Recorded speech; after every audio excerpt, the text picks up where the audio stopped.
Hello, and welcome to this module on association rule mining or frequent pattern mining, which is essentially the basic problem underlying association rule mining. So we had a very brief look at association rule mining at the very beginning of the machine learning section, right? So the idea behind association rule mining is to first mine frequent patterns that occur in the data, and based on the frequent patterns that you have mined, derive association rules, which is the form that if A happens, then B is likely to happen, right? So it's basically is like a conditional dependence relation that you are mining. If A happens, that makes B more likely to happen.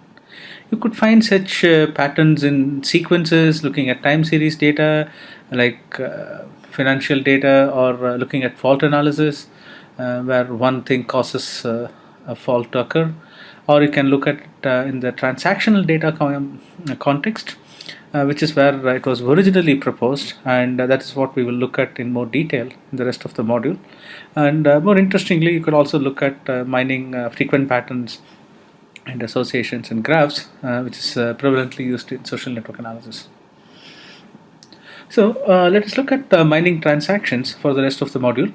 So a transaction is a collection of items that were bought together, right? That's the simple definition that we will use for the purposes of association rule mining. And please note that a set or a subset of items is usually denoted an item set in the association rule mining community. So the goal here is to first find frequent item sets. Then we would say that an item set A implies item set B. For example, if you could say that if somebody buys milk, then they are likely to buy bread if both A and the event A union B are frequent item sets. That would mean that both which is milk in this case, and A union B, which is bread and milk, both should be frequent. In which case I can say that if you buy milk, then you buy bread as well. Here, let's take a look at a simple example here. So here is a set of transactions. So I have 5 transactions, and each color here denotes a different kind of item, right? So the first 3 transactions are 4 item sets, the fourth one is a 3 item set, and the fifth one is a 2 item set. And let's assume that you have a frequency threshold of 3, right? So we essentially have the following as frequent 1 item sets. So we have blue, which occurs in all the 5 transactions, and then purple, which occurs in 4 transactions, and pink, which occurs, the pink item, which occurs in 3 transactions.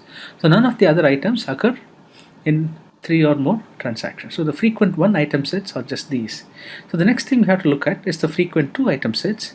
And the frequent 2 item sets, you can see, are essentially purple and blue, which occur in 4 transactions, and pink and blue, which occur in 3 transactions, right? So none of the other combinations are frequent. So the only other thing which we really have to look at is purple and pink occur only in 2 of the transactions together. Therefore, they are not frequent. So the goal here is to first find such frequent item sets, and from these frequent item sets, how do we determine which are interesting association rules? So the 2 measures of interestingness for association rules are essentially support. So the support of a rule is the percentage of item sets that contain A union B, right? So in this case, and then the confidence of a rule is the other measure that we are interested in. So we'll go back and look at the data set once we have understood what support and confidence is. So the confidence of a rule is the percentage of item sets containing A that also contain A union B, right? So essentially that tells you how confident you are in making this association, right? So typically we look for rules with both high support and confidence, right? If you think about it, in both the case of support and confidence, we really need to find the frequency of the item sets, right?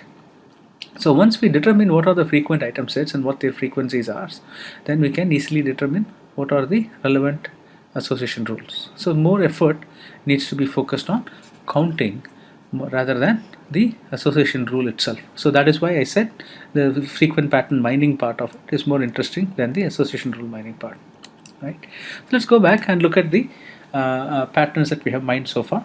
So if you remember, the one item sets aren't really interesting except to establish the frequency part of it.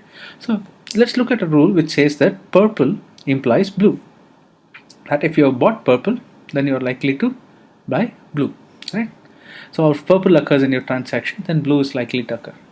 So if you think about it, this is a valid rule to have because both purple as well as purple and blue were frequent, right? In the earlier slide, we saw that both purple and blue are frequent, so it satisfies the A and A union B rule. And what about the support of this rule?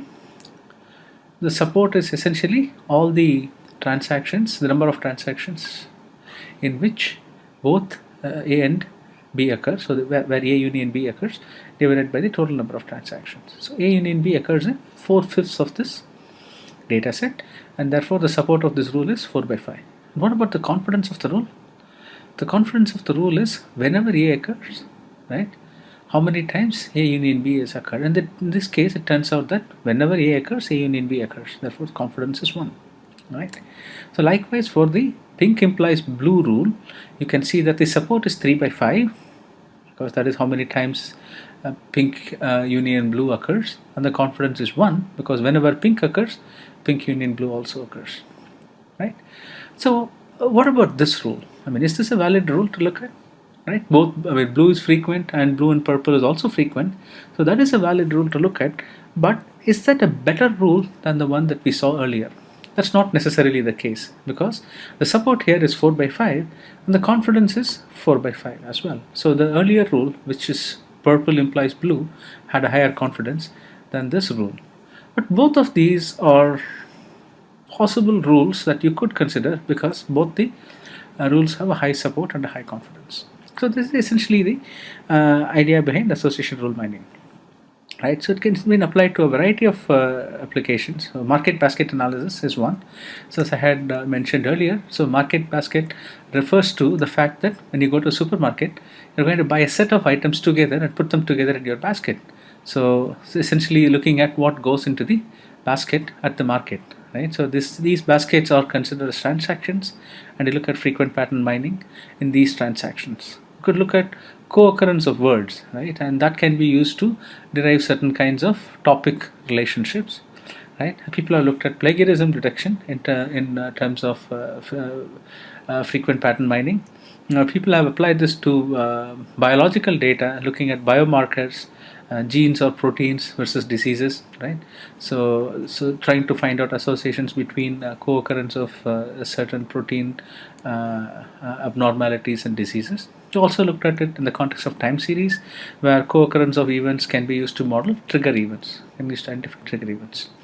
Okay, so that brings us to the end of the first module on frequent pattern mining, and the subsequent module will look at techniques for efficiently mining frequent patterns.